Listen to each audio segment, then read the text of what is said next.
Guys right now Ahmedabad એટલે બીજે ક્યાં તો ખબર નથી પણ હું અમદાવાદના વસ્ત્રાલમાં રહું છું. ત્યાં ઇમરજન્સી પેટ્રોલની ઇમરજન્સી આવી ગઈ છે.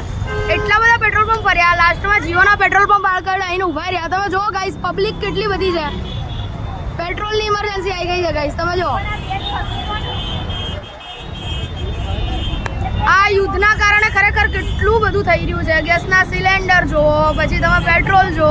આ સરકાર શું કરે છે? ભૂખે મારશે આ માસી આપણાને પબ્લિકને ભૂખે મારશે આ બધું. શું કરીએ ગાઈસ? તમે જો ખાલી પેટ્રોલ પંપની ભીડ જુઓ તમે એકવાર ખાલી. છેક સુધી હજુ આપણે અહીંયા સાથીને લઈને ઊભા છીએ. ક્યારે નંબર આવશે શું આવશે કોઈ જ ખ્યાલ નહીં. પણ બસ ખાલી વેઇટિંગ કરીને ઊભું રહેવું. પણ એક ખતરનાકનો હલ્લાબોલ થઈ ગયો. જોરદાર હલ્લાબોલ સાંભળવા મળે.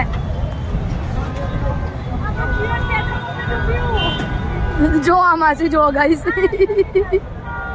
છેક દૂર સુધી લાઈનો લાગેલી છે. આવું એક પેટ્રોલ પંપ નહીં, કેટલાય પેટ્રોલ પંપ. જોરદાર હલ્લાબોલ થઈ રહ્યો છે ગાઈસ, જોરદાર. પેટ્રોલ ઇમરજન્સી એવી આવી ગઈ છે ગાઈસ. તમે ક્યાંથી છો કોમેન્ટમાં કહી દેજો. ને તમારે ત્યાં બી આ રીતનું જ છે પેટ્રોલ પંપની હાલત, તો જરા કોમેન્ટમાં જણાવી દેજો તો અમને બી ખબર પડે. બાકી અમારે તો અહીંયા આવી હાલત છે ગાઈસ પેટ્રોલ માટે. ક્યારે નંબર આવશે શું છે કઈ જ ખબર નહીં, કોઈ જ આઈડિયા નહીં. એમાંથી આવી હાલતમાં બધાને કોમેડી મસ્ત કરાવે ગાઈસ.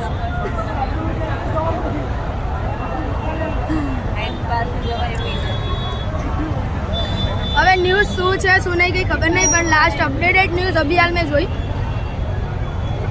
એમાં એવું છે કે અત્યારે છે ને જ્યાંથી આપણે મેઇન સ્ટોક લઈએ છીએ ને ત્યાં એડવાન્સ પેમેન્ટ માંગે છે. એટલે 2-3 દિવસ જ તકલીફ રહેશે, બહુ નહીં રહે. પણ હવે બધાના કહેવાથી ફેમિલીને કહેવાથી અહીંયા આવવું પડ્યું ગાડી લઈને પેટ્રોલ પુરાવા માટે. ગાઈસ પેટ્રોલ પંપ ઉપર પેટ્રોલ જ પતી ગયું. અહીંયા બી પેટ્રોલ પતી ગયું. 1 કલાક સુધી વેઇટિંગ કર્યો, હવે એમ કહે છે પેટ્રોલ પતી ગયું.